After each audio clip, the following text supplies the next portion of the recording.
नमस्कार मित्रांनो.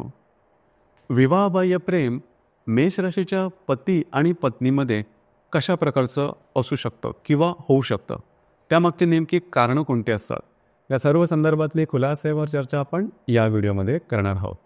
साधारणतः शारीरिक आकर्षण हे एकच कारण आपण एक्स्ट्रा मॅरिटल अफेअरमध्ये आपल्या लक्षात येतं, परंतु मुळात या व्यतिरिक्त जी कारणं आहेत ती सगळ्यात जास्त महत्त्वाची असतात. ती कोणती आहेत, कशा प्रकारची आहेत हे जाणून घेणं गरजेचं राहतं. आणि त्यामुळे त्याकरताच दोघांचं जे संपूर्ण व्यक्तिमत्व आहे, त्यांचे जे स्वभाव आहेत, विचार करण्याची जी पद्धत आहे ही जाणून घेणं गरजेचं राहील. जसं की आपण इथे चर्चा करतो आहोत की मेष राशीचेच पती आणि पत्नी असतील तर थोडंसं मेष राशीबद्दल जाणून घेणं गरजेचं राहील. मेष राशीबद्दल सांगायचं झालं तर कालपुरुषाच्या पत्रिकेमध्ये प्रथम भावामध्ये येणारी रास आहे, पुरुष रास आहे. या राशीचा जो स्वामी आहे तो मंगळ आहे. या राशीचं जे तत्व आहे ते अग्नितत्व आहे आणि ही जी रास आहे ही चर स्वरूप रास आहे. ही जी रास आहे म्हणजे मेष जी रास आहे ही संपूर्णपणे पुरुष तत्वाची रास आहे. त्यामुळे एखाद्या पुरुषाची ही रास असेल तर त्याच्यामध्ये जिद्द, चिकाटी, महत्त्वाकांक्षा आणि ऊर्जा ही जबरदस्त दिसून येईल. त्याच्या संपूर्ण व्यक्तिमत्वामध्ये चालण्या, वागण्या, बोलण्यामध्ये, जीवनाकडे बघण्याच्या दृष्टिकोनामध्ये हा जो जबरदस्त जी शक्ती आहे, जी ऊर्जा आहे ती दिसून येईल. थोड्याफार फरकाने मेष राशीच्या स्त्रीमध्ये सुद्धा हाच भाग दिसून येईल. तर साधारणतः मेष राशीचे जे व्यक्ती असतात यांचं राहणीमान सुव्यवस्थित, नेटनेटकं, टापटीप असतं. सगळ्यात महत्त्वाचं म्हणजे यांची वाणी. यांची जी वाणी असते ती सरळसोट असते, तिखट असते, नेमकं बोलणारे असतात आणि कोणाचाही मुलाहिजा सहसा ठेवत नाही. त्याच्यामुळे थोडंसं उद्धटपणा यांच्या वाणीमध्ये दिसून येऊ शकतो. त्यामुळे बऱ्याच वेळेस लोक यांच्यापासून थोडंसं लांब राहणं पसंत करतात. अर्थात यांना त्याची काही तमा नसते. म्हणजे जे गोष्ट माझ्या हृदयात आहे तीच गोष्ट माझ्या ओठांवर असते. उगाच समोरच्याला बरं वाटावं म्हणून मी साखर पेरणी करणार नाही, असा काक्या हा मेष राशीच्या व्यक्तींचा असू शकतो किंवा असतो मुळात. दुसरी महत्त्वाची गोष्ट म्हणजे कुणालाही घाबरत नाही, कुठल्या परिस्थितीला नाही, किंवा एखादी गोष्ट केल्यानंतर त्याचे परिणाम काय होतील ही गोष्ट सहसा मेष राशीच्या व्यक्ती समजून घेत नाही, उमजून घेत नाही. ही गोष्टसुद्धा थोडीशी महत्त्वाची आहे. कारण ह्या ज्या व्यक्ती असतात एखादा जर काय निर्णय घ्यायचा असते तर पाठचा पुढचा विचार करत नाही. बऱ्याच वेळेला निर्णय घेतल्यानंतर विचार करतात आणि यामुळे बऱ्याच वेळा यांच्या जीवनातल्या महत्त्वाच्या संधी ते गमावतात किंवा बऱ्याच वेळा मोठ्या चुकासुद्धा यांच्या हातून घडतात. तर ही सुद्धा गोष्ट महत्त्वाची आहे. पारा यांचा लगेच चढतो. यांच्यामध्ये पेशन्स थोडा कमी असतो. छोट्या गोष्टींमुळे सुद्धा यांचा पारा लगेच चढतो आणि त्यावेळेस अशा काही प्रकारचे कामं हे या व्यक्ती करून जातात की ज्यामुळे वैयक्तिक नातेसंबंधावरती त्याचा खोल परिणाम होतो. दुसरी महत्त्वाची गोष्ट म्हणजे मेष राशीच्या व्यक्ती आहेत या थोड्याशा अधिभौतिक सुखाकडे यांचं आकर्षण जास्त असतं. भोगवादी असतात. म्हणजे आधुनिक जी सुखं असतात त्यांचा उपभोग घ्यावा असं यांना नेहमीच वाटतं. हा पण एक भाग यांच्यामध्ये जास्त प्रमाणात दिसून येतो. दुसरी महत्त्वाची गोष्ट म्हणजे यांना स्वतःचं सेल्फ रिस्पेक्ट म्हणजे असावा असं नेहमी वाटतं आणि ते राखतातसुद्धा.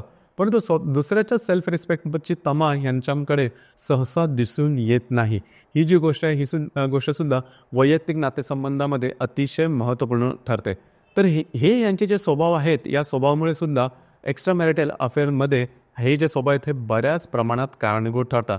ते कशा प्रकारे त्या संदर्भाची चर्चा करू. लक्षात घ्या, या राशीमध्ये एकूण 3 नक्षत्र येतात: अश्विनी, भरणी आणि कृतिका. पैकी अश्विनी नक्षत्राचे ज्या व्यक्ती आहे या थोड्याशा बिझी बॉडी असतात. एखादं काम पटापट करतील, झटपट करतील, नंबर 1 वर राहणं यांना पसंत पडतं. कॉम्पिटेटिव्ह एक्झाममध्ये नेहमी हे पुढे असतात आणि कुठल्याही गोष्टीशी तडजोड वगैरे करण्याची यांची तशी काही इच्छा नसते. जे काय करतील ते नेमकं करतील, टू द पॉईंट करतील. लिडरशिप क्वालिटीज यांच्यामध्ये चांगल्या असतात. नमतं घेणं, कमीपणा करणं, बॅकफुटला येणं हा भाग अश्विनी नक्षत्रांच्या स्त्री किंवा पुरुष दोघांमध्येही दिसून येत नाही. परंतु काम करण्याची तडफ, जिद्द, चिकाटी, महत्त्वाकांक्षा ही जबरदस्त दिसून येते. दुसरं जे नक्षत्र आहे ते भरणी. भरणी नक्षत्र थोडंसं वेगळं असतं. अर्थात भरणी नक्षत्रामध्ये सुद्धा काम करण्याची जी तडफ आहे ती चांगली असते. एकदा ते काम करायला लागले तर 24 तास काम करते. परंतु आराम करायला लागले तर दिवसभर आळसातच दिवस काढते. तो हा भाग भरणी नक्षत्रामध्ये थोडासा जास्त दिसून येतो. याचासुद्धा परिणाम तुमच्या वैयक्तिक नातेसंबंधावरती बऱ्याच प्रमाणात होतो. तिसरं जे नक्षत्र आहे ते कृतिका. कृतिका नक्षत्राचं पहिलं जे चरण आहे हे मेष राशीमध्ये येतं. अर्थात कृतिका नक्षत्राच्या ज्या व्यक्ती असतात त्या तिखट असतात. म्हणजे यांची वाणी म्हणजे मेष राशीचा जो तिखटपणा आहे, जे धैर्य आहे, जो बिनधास्तपणा आहे, जो ॲरोगन्स आहे, तो सगळा कृतिका नक्षत्रामध्ये जास्त प्रमाणात दिसून येतं. अर्थात हे जे नक्षत्र आहे कर्तृत्ववान आहे, स्वतःच्या हिमतीवरती पुढे जाणार आहे, सिंगल हँडेडली यश मिळवणार आहे, म्हणजे पूर्णपणे हे जे नक्षत्र आहे ते फ्रीडम त्यांना हवं असतं, स्वातंत्र्य हवं असतं. दुसरं ते अवलंबून राहणं वगैरे अजिबात नाही. इंडिपेंडंट स्वतंत्रता किंवा स्वातंत्र्य राखणारं अशा प्रकारचं नक्षत्र आहे. पण बिनधास्तपणा, ॲरोगन्सी यांच्यामध्ये जास्त प्रमाणात दिसून येतं.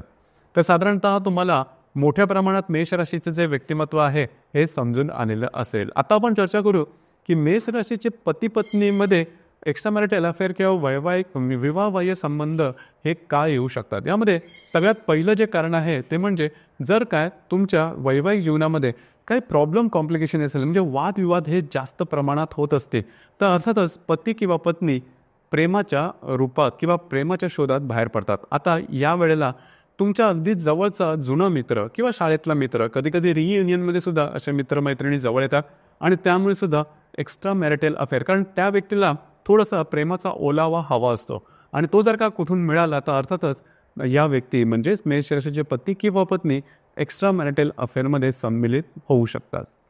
दुसरी महत्त्वाची गोष्ट म्हणजे या ज्या व्यक्ती आहेत म्हणजेच मेष राशीचे पती आणि किंवा पत्नी लॅविश लाईफस्टाईलकडे यांचं आकर्षण थोडंसं जास्त असतं. जसं मगाशी सांगितलं भोगवादी असा, तर अशी कोणती व्यक्ती किंवा असं कोणते व्यक्तिमत्व की ज्यांचं व्यक्तिमत्व लार्जर दॅन लाईफ आहे, सगळ्या प्रकारचे अधिभौतिक सुख त्यांच्याकडे आहे, तर अशा व्यक्तींच्या ज्याला आपण फर्स्ट साईट लव्ह म्हणतो, विवाहानंतरसुद्धा फर्स्ट साईट लव्ह यांच्यामध्ये होऊ शकतं आणि त्याद्वारे ते एक्स्ट्रा मॅरिटल अफेअर किंवा विवाहबाह्य संबंधामध्ये सम्मिलित होऊ शकतात. तिसरी जी गोष्ट आहे ती साधारणतः सर्वांना परिचित असेल किंवा त्या अन्वयेच लोक या संदर्भात विचार करत आहे, म्हणजे फिजिकल अट्रॅक्शन किंवा शारीरिक आकर्षण.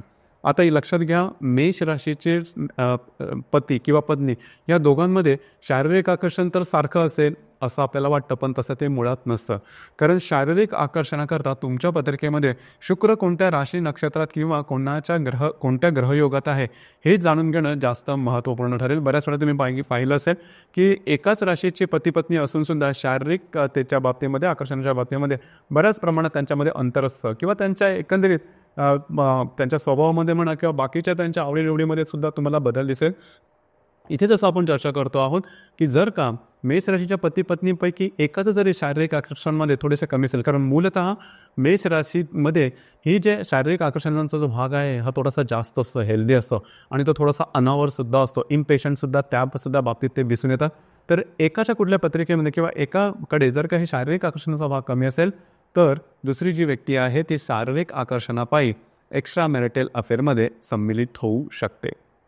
दुसरा जो मुद्दा आहे तो अतिशय महत्त्वाचा आहे आणि तो खास करून मेष राशीसाठी लागू होतो.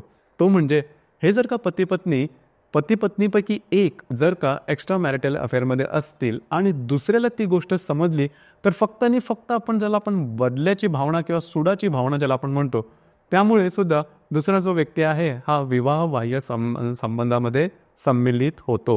ही गोष्ट मेष राशीच्या पती पत्नीमध्ये जास्त प्रमाणात किंवा मेष राशीमध्ये जास्त प्रमाणात दिसून येते.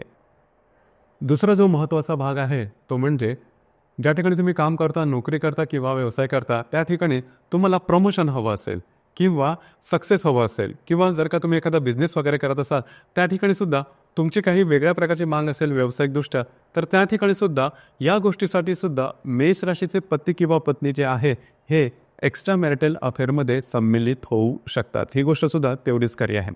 दुसरी महत्त्वाची गोष्ट, बऱ्याच वेळेला विवाहामध्ये एकसुरीपणा असतो, म्हणजेच प्रत्येक दिवस हा सारखाच असतो, त्याच्यामध्ये काही ट्विस्ट नसतं, त्याच्यामध्ये काही वेगळेपणा नसतो. हा जो भाग आहे हा भागसुद्धा वैवाहिक जीवनात किंवा एक्स्ट्रा मॅरिटल अफेअरमध्ये सम्मिलित होण्याकरता महत्त्वपूर्ण होऊ शकतो किंवा हे सुद्धा कारण होऊ शकतं.